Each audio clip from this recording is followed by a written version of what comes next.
दोस्तों, कहानी शुरू करने से पहले प्लीज़ मेरे चैनल को सब्सक्राइब जरूर कीजिएगा। पिछले भाग में आपने पढ़ा, नेहा शान की कार में बैठकर पेंटिंग एग्जीबिशन जा रही थी। शान ने कहा, नेहा जी, आप कौन सी क्लास में हो? जी, मैं इंटर में हूँ। अच्छा, आप मुझे जानती हैं? तो क्या आपको मेरे गाने पसंद हैं? जी, बहुत। अच्छा जी, शुक्रिया आपका। आप जैसे फ़ैन ही तो हमें बनाते हैं। जी, क्या मतलब? मेरा मतलब ये है नेहा जी कि अगर फ़ैन ना हो तो हमें पॉपुलर होने का एहसास कैसे होगा। अच्छा, कुछ दिन पहले मेरा इंटरव्यू छपा था पेपर में, वो आपने पढ़ा था? जी, पढ़ा था। तब तो आप जानती होंगी कि मैं किस कॉलेज में पढ़ता हूँ। जी, जानती हूँ। बल्कि आपका इंटरव्यू पढ़ने से पहले ही जानती थी। अरे वाह! पर वो कैसे? क्योंकि आप मेरे भैया के कॉलेज में पढ़ते हैं और इसी साल मैंने भी आपके कॉलेज में एडमिशन लिया है। तो इसका मतलब हम दोबारा मिल सकते हैं। पर आपके भैया का नाम क्या है? जी, मेरे भैया तो कॉलेज टॉपर हैं, उन्हें तो सब जानते हैं। राजीव खुराना। राजीव खुराना? यह नाम सुनकर शान चुप हो गया। क्या हुआ, आप जानते हैं ना मेरे भाई को? हाँ हाँ नेहा जी, अभी आपने कहा था ना कि आपका भाई कॉलेज टॉपर है। तो भाई, अब तो आपसे समझदारी से बात करनी होगी, वरना आपकी नज़र में हमारी इमेज बेकार हो जाएगी।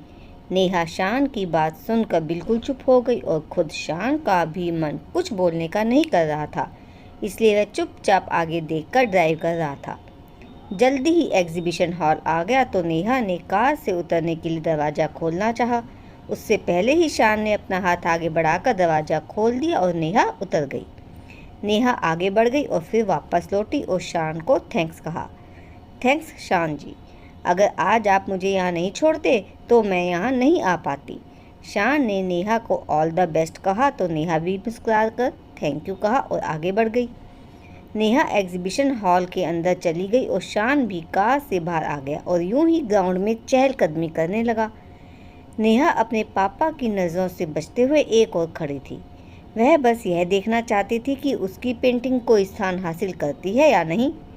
थोड़ी देर में ही तीसरा स्थान पाने वाली पेंटिंग की अनाउंसमेंट हुई और सभी प्रतियोगियों का ध्यान स्टेज की ओर आकर्षित हो गया। नेहा का सारा ध्यान तो पहले ही उसी तरफ था और अब तो उसकी धड़कन भी तेज चलने लगी थी। फिर दूसरे स्थान पर आने वाली पेंटिंग की अनाउंसमेंट हुई और अंत में प्रथम स्थान पाने वाली पेंटिंग की अनाउंसमेंट हुई।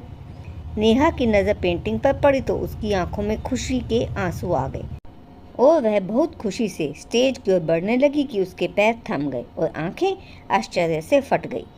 उसकी इकलौती सहेली प्रिया स्टेज पर पहुंच चुकी थी और नेहा के पापा उसे सर्टिफिकेट और जीत की रकम प्रदान करने के लिए खड़े हो गए थे। फोटोग्राफर इस पल को कैमरे में कैद कर रहे थे और नेहा की आंखों से आंसू अपनी बांध तोड़कर बहने लगे थे। आंसू भरी आंखें देख रही थी कि कैसे प्रिया ने नेहा के नाम पर काला रंग फेर कर अपना नाम लिख दिया था।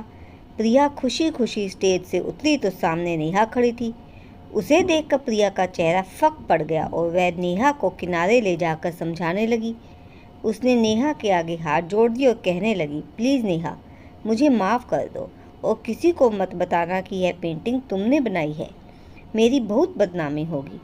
तुम कहोगी तो जीत के 10,000 रुपये भी मैं तुम्हें दे दूंगी। प्रिया की बात सुनकर नेहा को गुस्सा आ गया। वह बोली, अच्छा, तो यह ख्याल अब आ रहा है, पहले नहीं सोचा था जब मुझे धोखा देने के लिए मेरी पेंटिंग पर मेरा नाम मिटाकर अपना नाम लिख दिया था। नेहा की बात सुनकर अचानक प्रिया ने अपना पैंतरा बदला। अच्छा, पहले तो जीत के पैसे देने के लिए तैयार थी मैं, पर अब नहीं। वैसे भी क्या कर लोगी तुम? अपने पापा से तो ठीक से बात कर नहीं पाती हो तुम, इतने लोगों के सामने क्या बोलोगी?